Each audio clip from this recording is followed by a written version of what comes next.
معزز سامعین، آج ہم کان، ناک اور گلے کی بیماریوں کے بارے میں، ان کے ہونے کی وجوہات، ان کے لیے مین ٹریٹمنٹ اور بچاؤ کی احتیاطی تدابیر کے بارے میں بات کریں گے۔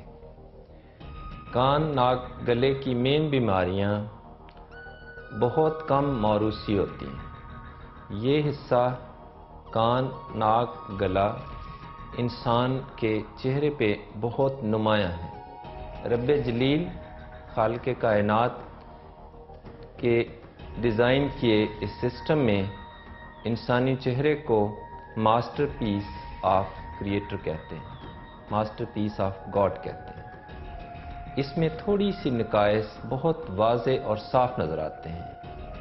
کان کی موروثی بیماریاں کم ہیں لیکن بہت نمایاں طور پہ نظر آتی ہیں، جیسے کان اگر پوری طرح مکمل بنا نہ ہو یا ٹوٹل ایبسینٹ ہو یا سماعت کے بالکل قابل نہ ہو۔ جو بچہ سنے گا نہیں وہ بولے گا نہیں۔ جو بھی بچہ دنیا میں آیا ہے، ہمارے بہت اچھی بات ہے جب اذان دیتے ہیں تو بچے کو بہت غور سے دیکھنا چاہیے۔ اگر بچہ بہت الرٹ نہیں ہو رہا اور اذان کے سنتے ہوئے یا آنکھیں بہت الرٹ طریقے سے اس پہ واچ نہیں کر رہا یا آواز دینے سے اس طرف متوجہ نہیں ہو رہا، تو اس بچے کو فوری طور پہ کسی ڈاکٹر کو ضرور دکھانا چاہیے، کیونکہ جو بچہ سنے گا نہیں وہ بول نہیں پائے گا۔ جو بچہ 6 ماہ سے 1 سال تک ایک لفظ ادا نہ کرے، اور سائنس میں ہے کہ دوسری برتھ ڈے تک بچے کو چھوٹی چھوٹی سٹیٹمنٹ، چھوٹے فقرے کہنے کا عادی مدر کی زبان میں ہو جانا چاہیے۔ اگر 1 سال کی عمر میں بچہ چند لفظ ادا نہیں کر رہا اور دوسری برتھ ڈے پر بچہ چند فقرے ادا نہیں کر رہا، تو اس بچے کی پوری کان کی ایگزامینیشن اور ٹیسٹ ضرور ہونے چاہیے۔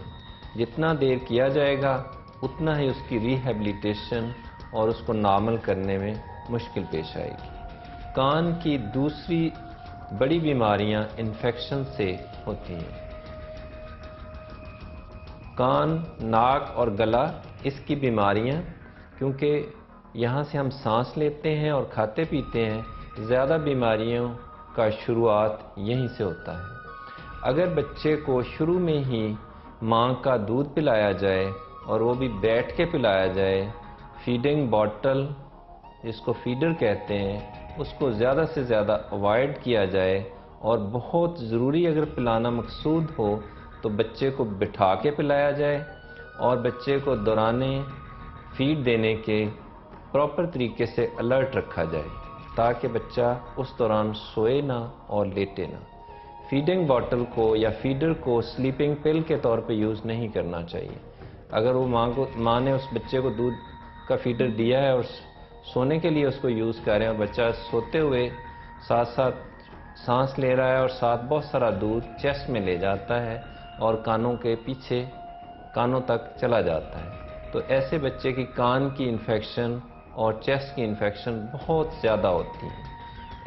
اس انفیکشن کو پھر بار بار اینٹی بائیوٹک دینا، جو مستقل اینٹی بائیوٹک دینا بچے کی صحت کے لیے انتہائی نقصان دہ بھی ہو سکتا ہے، اور اس میں سیلف میڈیکیشن کو بے حد تک، آخری حد تک اوائڈ کیا جانا چاہیے، کیونکہ بہت شروعات میں جب بھی انفیکشن ہوتی ہیں، وہ چھوٹے بچے کو ہو یا بڑے کو، تو شروعات میں جسٹ تھوڑی سی احتیاط سے ہی کام چل سکتا ہے۔ اس میں سادہ سی ادویات اینٹی بائیوٹک کے علاوہ بھی کافی کارآمد ہوتی ہیں۔ اگر بچے کو انفیکشن 4 سے 5 دن سے زیادہ ہو رہی ہے یا شدید ہو رہی ہے، تو اسی صورت میں اپنے معالج کے مشورے کے ساتھ اینٹی بائیوٹک کا استعمال کیا جائے۔ سیلف میڈیکیشن کو بدرجہ کم سے کم کیا جائے، کیونکہ اس سے بہت سارے پرابلم بھی کھڑے ہوتے ہیں، خاص طور پہ دوران زچگی، دوران حمل۔ ماں کو پہلے 3 ماہ میں ادویات کا استعمال کم سے کم کرنا چاہیے، کیونکہ اگر دوران حمل ماں پہلے 2 سے 3 ماہ میں اکثر انفیکشن ہوگی یا اکثر اینٹی بائیوٹک لی جائے گی، یا بہت ساری ادویات ہیں جن کے بارے میں نون ہے، سائنس میں بہت واضح ہے کہ ایسی دوائیاں لینے سے بچے میں بہت سارے نقائص پیدا ہوتے ہیں۔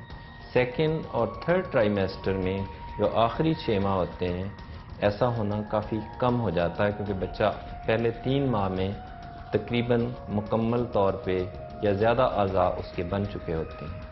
اس لیے پہلے 3 ماہ میں ادویات کا استعمال اور انفیکشن سے پورے طور پہ بچاؤ کی ہر احتیاطی تدابیر اپنانی چاہیے۔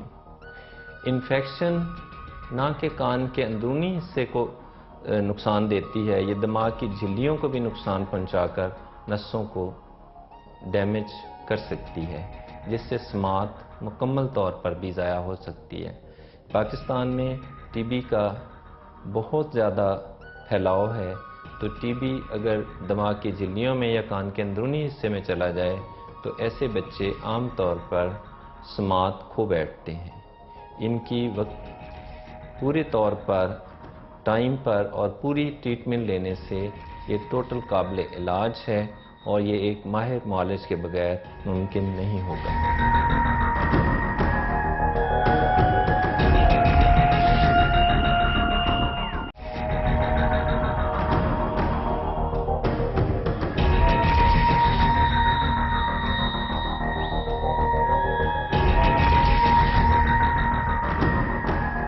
موروثی بیماریوں اور انفیکشن کے علاوہ جو عام طور پہ بیماریاں ہوتی ہیں، یہ چوٹ لگنے سے بھی کان کے بہت سارے حصے ڈیمیج ہو سکتے ہیں۔ اس میں آج کل بہت زیادہ شور یا کان پہ تھپڑ لگنا یا زیادہ چوٹ لگنا یا روڈ ٹریفک ایکسیڈنٹ جس سے کان کا کوئی حصہ ٹوٹل طور پہ بھی ڈیمیج ہو سکتا ہے۔ ایسی صورت میں اگر کان کا پردہ پھٹ جائے، وہ تھپڑ لگنے سے، یا آج کل اللہ تعالیٰ کی اس ملک پہ رحمت ہو کہ اب بلاسٹ وغیرہ کافی کم ہو گئے ہیں، اور انشاءاللہ چند مہینوں میں یہ ختم بھی ہو جائیں گے، اور ہم سب اس چیز کے لیے دعاگو ہیں۔ لیکن ایسا اگر ہو جائے کہ کان کا پردہ کسی کا ضائع ہو جائے یا اندرونی حصے کو نقصان ہو جائے، تو بالکل پریشان نہیں ہونا چاہیے۔ اگر اس صورت میں کان میں کسی بھی قسم کے قطرے نہیں ڈالنے چاہیے۔ اگر کان میں پانی نہ جائے اور کسی قسم کے قطرے نہ ڈالے جائیں تو کان کا پردہ ٹھیک ہونے کا احتمال بہت زیادہ ہے۔ اور اگر کسی صورت میں ناک میں یا کان میں تھوڑی سی انفیکشن رہتی ہے تو معالج کو دکھا کے پراپر ادویات، اینٹی بائیوٹک کا استعمال اس چوٹ کو ٹھیک کرنے میں تقریباً 99% کارآمد ہوتا ہے۔ بہت کم ضرورت ہوتی ہے پردہ نیا لگانے کی چوٹ کی صورت میں۔ اس لیے اگر چوٹ لگ جائے تو کسی بھی صورت میں کان میں کوئی ڈراپس نہیں ڈالنے چاہیے اور پانی نہیں جانا چاہیے۔ اس لیے نہاتے ہوئے، وضو کرتے ہوئے بدرجہ احتیاط کرنی چاہیے۔ چوٹ کے علاوہ جو سب سے زیادہ مسائل آتے ہیں وہ ادویات کا غلط استعمال ہے۔ ہمارے ڈاکٹر صاحبان اور خاص طور پہ مریض کو خود ادویات کا بیجا استعمال، کچھ اینٹی بائیوٹکس، امائنو گلائکوزائڈس، لوپ ڈائیوریٹکس جو بلڈ پریشر وغیرہ کے مریضوں کو دی جاتی ہے، یا انفیکشن زیادہ ہونے کی صورت میں انجیکشن دیے جاتے ہیں، یہ کان کے اندرونی حصے کو، کان کے سینسر کو برے طریقے سے ڈیمیج کرتے ہیں۔ ان کا استعمال انتہائی محتاط طریقے سے کرنا چاہیے تاکہ کسی بھی صورت میں کان کا اندرونی حصہ ڈیمیج نہ ہو۔ خاص طور پہ بہت زیادہ شور، آکوپیشنل پرابلمز، انڈسٹریز سے جو شور، خاص طور پہ 90 یا 90 سے زیادہ ڈیسیبل ہیرنگ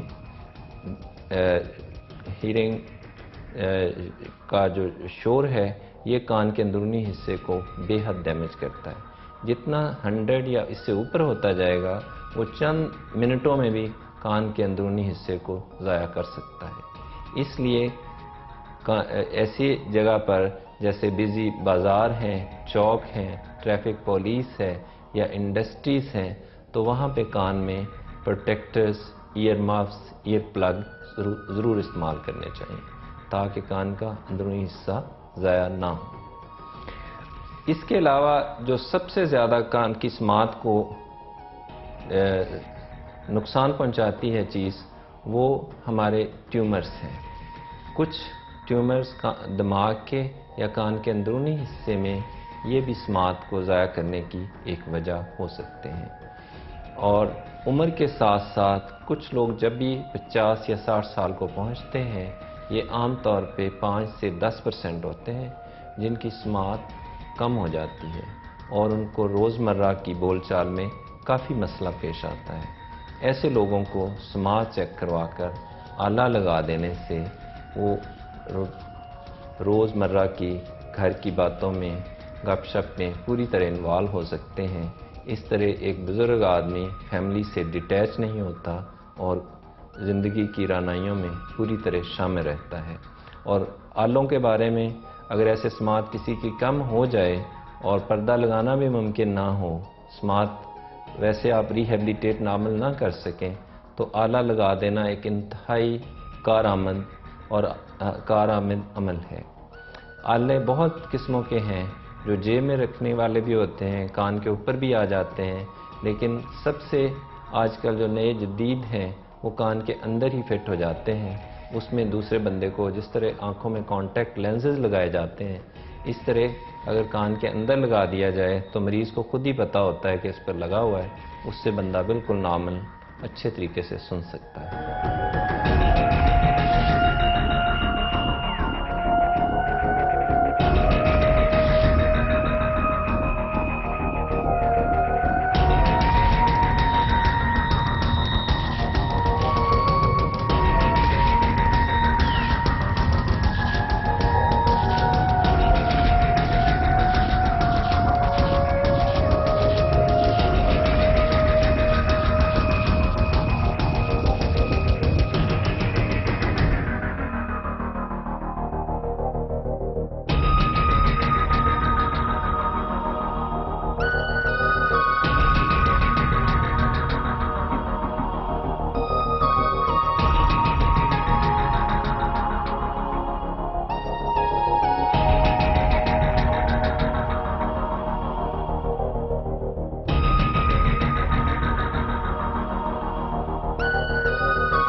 کان کی بیماریوں میں جو بہت محتاط ہونا چاہیے، دنیا میں جب ایک نیا ماڈل، نیا بچہ آتا ہے تو پورے خاندان کی خوشیوں کی انتہا ہو جاتی ہے۔ اس وقت اس کی حواس خمسہ، خاص طور پر نظر اور سماعت کا چیک کرنا بہت ضروری ہے۔ وہ بہت سمپل طریقے سے ایک پڑھا لکھا بندہ اندازہ لگا سکتا ہے کہ اس کی سماعت بالکل نارمل ہے یا اس کی ویژن بالکل ٹھیک ہے کہ نہیں ہے۔ اگر بچہ چھوٹی سی آواز پہ الرٹ ہوتا ہے، تالی بجانے سے بچہ بالکل آئیز موومنٹ روک لیتا ہے، سانس روک لیتا ہے یا اس طرف دیکھتا ہے تو اس کا مطلب ہے کہ بچے کی سماعت کافی حد تک نارمل ہے، تو یہ ایک بہت اچھی علامت ہے۔ 6 ماہ سے سال تک کے بچے کے لیے چند لفظ ادا کرنا بہت ضروری ہے۔ اگر ایسا نہیں ہے تو ایسے بچے کو اپنے معالج کو ضرور چیک کرانا چاہیے تاکہ اس کی سماعت میں کمی کو فوری طور پہ دور کیا جا سکے۔ دوسری خاص بات، کان کی صفائی ہرگز نہیں کرنی چاہیے۔ کان کو اللہ میاں نے بے انتہا خوبصورت اور آٹومیٹک بنایا ہے۔ اس کی صفائی کا انتظام سائڈ پہ لگا کر، سر کی سائڈ پہ لگا کر پورے طریقے سے کر دیا گیا ہے۔ کان میں کوئی بھی چیز تیلی یا کوئی بھی چیز پکڑ کے چابی وغیرہ نہیں پھیرنی چاہیے۔ اگر آپ کو بہت زیادہ خارش ہوتی ہے تو آپ چیک کروائیں، ورنہ نہانے کے بعد ٹاول لے کے جسٹ سر کی سائڈ پہ تھوڑا سا ہلا دیں، اتنا کافی ہو جاتا ہے۔ کان کی صفائی، کان میں جو تھوڑا سا آئل آتا ہے جس کو کان کی میل کہتے ہیں، یہ جراثیم سے بچاتا ہے، اس کی صفائی نہیں کرنی چاہیے، یہ خود ہی آٹومیٹیکلی کلین ہو رہا ہے۔ تیسری بہت ضروری بات، اگر کان سے ریشہ آتا ہے کسی بچے کے اور کافی دیر سے آ رہا ہے تو اس کا علاج فوری ہونا چاہیے، اور اس کو اگر چند ہفتے بھی لگیں تو اپنے معالج کے ساتھ رابطہ برقرار رکھنا چاہیے، کیونکہ یہ آہستہ آہستہ شروع میں تو درد کرتا ہے چند دن کے لیے، اس کے بعد یہ ریشہ درد نہیں کرتا ہے اور سالوں تک چلتے ہوئے یہ دماغ کی جھلیوں اور دماغ کے اندر چلا جاتا ہے، جو واقعہ ہی ایک مہلک صورتحال اختیار کر کے زندگی کے لیے ایک بہت بڑا خطرہ پیدا کرتا ہے۔ اس لیے کان کے بہنے کو فوراً ٹھیک کروایا جائے، اور اگر ایسے کسی بچے کے یا بڑے کے گردن اکڑنے لگے، قے آنے لگے، یا تھوڑا سا اس کا کانشیس لیول، اوورآل بات کرنے کا لیول تھوڑا نیچے جانے لگے، یا سر درد ٹھیک نہ ہو رہی ہو، تو سمجھ لیں کہ یہ دماغ کے اندر انفیکشن جا چکی ہے۔ ایسے بچے کو فوری طور پر اپنے معالج، نیورو سرجن سے بھی رابطہ کرنا چاہیے تاکہ proper treatment, C T scan اور پراپر ٹیسٹ وغیرہ کروائے جا سکے۔ معزز سامعین، آپ کان کا ماڈل دیکھ رہے ہیں۔ یہ سائز میں کان سے تھوڑا سا بڑا ہے، لیکن یہ واضح طور پر بتائے گا کہ کان اللہ میاں نے کس طریقے سے ڈیزائن کیا ہے اور کس طرح یہ ہماری سماعت، کاسمیٹکس اور بیلنس کو کنٹرول کرتا ہے۔ کان کے 3 مین فنکشن ہیں۔ یہ انسانی خوبصورتی میں ایک نمایاں کردار ادا کرتا ہے، یہ ہمارے سننے سے متعلق ہے، اور اسی کا ایک بہت بڑا حصہ جو یہاں کان کے اندر لگا ہوا ہے، یہ ہمارا بیلنس اچھے طریقے سے کنٹرول کر رہا ہے۔ کان کے 3 مین حصے ہیں۔ ایک کان کا ایکسٹرنل حصہ جو پردے تک جاتا ہے، یہاں سے فضا کے اندر سے، ہوا کے اندر سے سماعت کی لہروں کو اکٹھا کر کے اچھے طریقے سے کان کے پردے تک پہنچا دیا جاتا ہے۔ یہ ایک پریشر لیول ہے جو باہر فضا سے ہوا کے پریشر لیول کو اکٹھا کر کے ایک اتنے بڑے کان سے چھوٹے سے پردے جو 1 سینٹی میٹر سائز کا ہے وہاں تک چلا جاتا ہے، اور یہاں سے آگے کان کا درمیانی حصہ شروع ہوتا ہے جو پردے سے آگے ہے۔ یہ ایک چھوٹی سی خلا ہے جس میں ہوا ہوتی ہے، اور اس میں 3 چھوٹی چھوٹی بون لگی ہوتی ہے۔ یہ جسم کی سب سے چھوٹی بون ہے، اور یہ آہستہ آہستہ چھوٹی ہو رہی ہے۔ سب سے باہر کی بون کو میلیس کہتے ہیں، درمیان والی کو انکس کہتے ہیں، اور آخری والی کو ہم سٹیپیز کہتے ہیں۔ یہ ایک پسٹن کی طرح ہے، اس کو اگر باہر نکال کے دیکھا جائے تو یہ باہر والی سب سے آؤٹر جو سب سے بڑی ہے اس کو میلیس کہیں گے، اس سے اگلی کا کنیکشن انکس کے ساتھ ہے، لاسٹ والی کو پسٹن کہتے ہیں۔ یہ ایک ہوا کے چیمبر میں فٹ ہے، اور اس کا کنیکشن ہمارے ناک کے پیچھے حلق سے ملایا گیا ہے۔ اسی لیے جب بھی آپ پہاڑوں کی طرف جائیں اوپر، تو اگر آپ کی ناک بند ہے تو یہ آپ کا کان بند ہو سکتا ہے، اور آپ کی ناک بند ہے، نزلہ ہے، زکام ہے، الرجی ہے، تو آپ کے لیے یہ ضروری ہے کہ آپ بائی ایئر سفر نہ کریں۔ اگر آپ سفر کریں گے تو پوری کی پوری انفیکشن ناک سے ہوتی ہوئی آپ کے کان میں چلی جائے گی، اور ایک بہت ایکیوٹ اور پینفل کنڈیشن پیدا کر دے گی۔ اور یہ پوری کی پوری انفیکشن یہاں سے اس ہوا کے چیمبر میں پہنچ جائے گی۔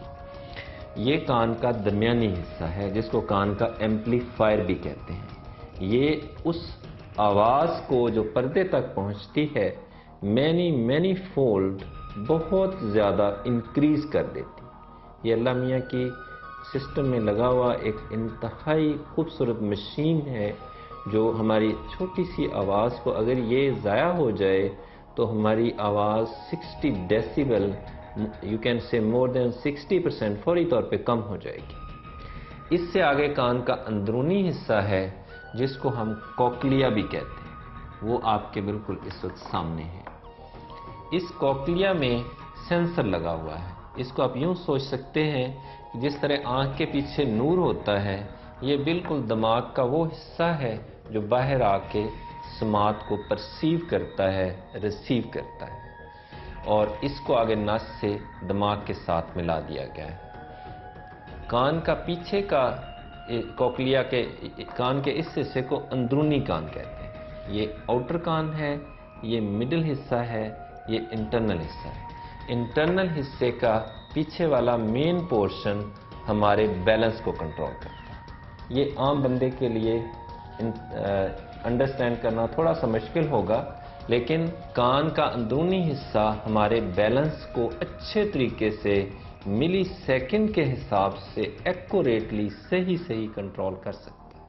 آپ یوں سوچئے جتنا بھی جمناسٹکس، مین فائن موومنٹس، اولمپکس میں آپ چیزیں بہت فائن مونکی لائک موومنٹس دیکھتے ہیں، وہ ساری کی ساری تبھی ممکن ہے اگر یہ حصہ ایک کمپاس کی طرح اچھے طریقے سے کام کر رہا ہے۔ جیسے ہم بیٹھے ہیں اور بالکل we are feeling strong and strengthy, it is all because of, یہ صرف اس کان کے سیکیول کی وجہ سے ہے جو ہمیں بالکل بتاتا ہے سیکنڈ کے بھی بہت 100ویں حصے کے حساب سے ایکوریٹلی کہ ہمارا بیلنس بالکل اچھے طریقے سے کنٹرول ہے۔ اگر ہم ابھی بھاگنا شروع کر دیں یا بازیاں لگانا شروع کر دیں یا بہت سارے جمناسٹک شروع کر دیں تو یہ حصہ ایگزیکٹلی اچھے طریقے سے کنٹرول کر دے گا۔ اگر اس میں انفیکشن ہو جائے، چوٹ لگ جائے تو ہم ایسی کوئی بھی فائن موومنٹس نہیں کر پائیں گے، اور جب بھی کوشش کریں گے بھاگنے کی تو ہم اس طرف کو گر جائیں گے جس طرف کا حصہ یہ ڈیمیج ہو چکا ہو۔ یہ ہے کان کا اندرونی حصہ، اس کا کنیکشن ڈائریکٹلی دماغ کے ساتھ ہے۔